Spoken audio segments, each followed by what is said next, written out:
मान लीजिए कि आप एक मंदिर में जाते हो।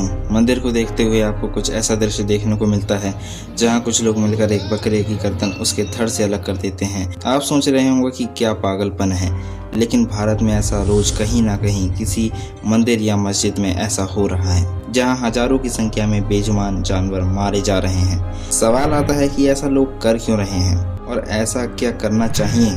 आखिर क्यों बेजुबानों की हत्या की जा रही है? क्यों हमारी मानसिकता इतनी गिर गई है? आज की वीडियो में यही जानेंगे, तो बने रहिए वीडियो के एंड तक।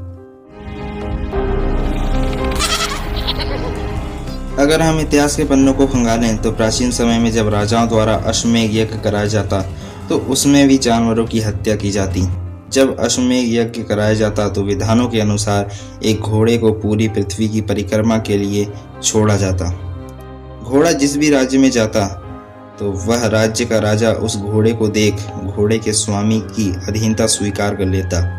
अगर कोई राज्य का राजा ऐसा नहीं करता तो उसे घोड़े के स्वामी से युद्ध करना पड़ता।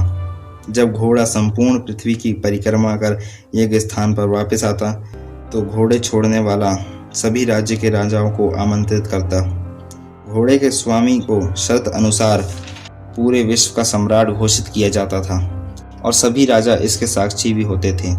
उसी समय जब ब्राह्मणों का समूह वहां इकट्ठा होता तो ब्राह्मणों में से सबसे ताकतवर ब्राह्मण आगे आकर अश्वमेध यज्ञ घोड़े को अपने एक ही वार से उसका सिर अलग कर देता।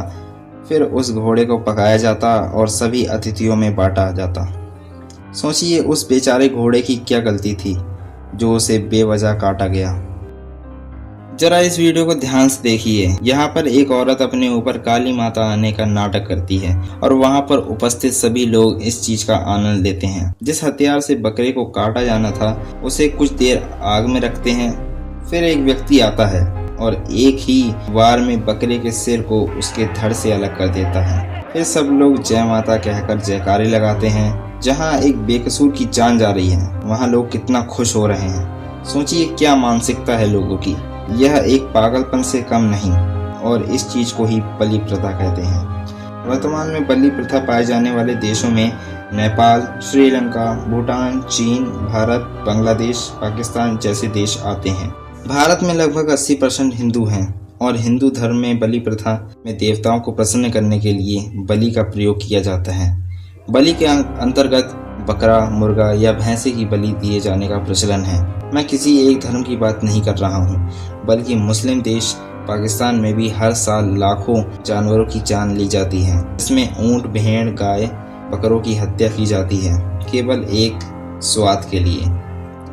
हाल ही में श्यामा माई मंदिर में बलि प्रथा पर भड़का बजरंग दल। धार्मिक न्यास के अध्यक्ष को हटाने की मांग। दुर्गा पूजा हो या काली पूजा, बंगाल, बिहार और नेपाल में बलि प्रथा का एक प्रचलन आज भी है। बलि प्रथा को रोकने के लिए माननीय हाईकोर्ट द्वारा भी स्पष्ट निर्देश दिए गए हैं, लेकिन भूकान में लोगों ने इसे भी दरकिरार करते हुए सैकड़ों पशुओं की बलि दी। आप सोच रहे होंगे कि ये भूकाल क्या है। दरअसल भूकाल एक प्रसिद्ध मेला है जो उत्तराखंड के पौड़ी जिले में लगाया जाता है। यहाँ पर लोग सैकड़ों पशु की बलि देते हैं और प्रशासन कुछ नहीं कर पाता। अब चलते हैं दक्षिणी नेपाल के गढ़माई मंदिर में। गढ़माई मंदिर काठमांडू से 100 किलोमीटर दूर बैरियापुर में स्थित है। गढ़माई मंदिर में हर 5 साल में एक मेला लगता है। इस मेले की शुरुआत हो चुकी है। इस मेले में हजारों पशुओं की बलि दी जाती है। इस बार भी 30,000 जानवरों की बलि दी गई है। 2 ही दिन तक चलने वाला इस मेले के बाद गढ़माई मंदिर दुनिया का सबसे बड़ा बूचड़खाना बन गया है और प्रशासन हाथ पे हाथ धरे बैठा है।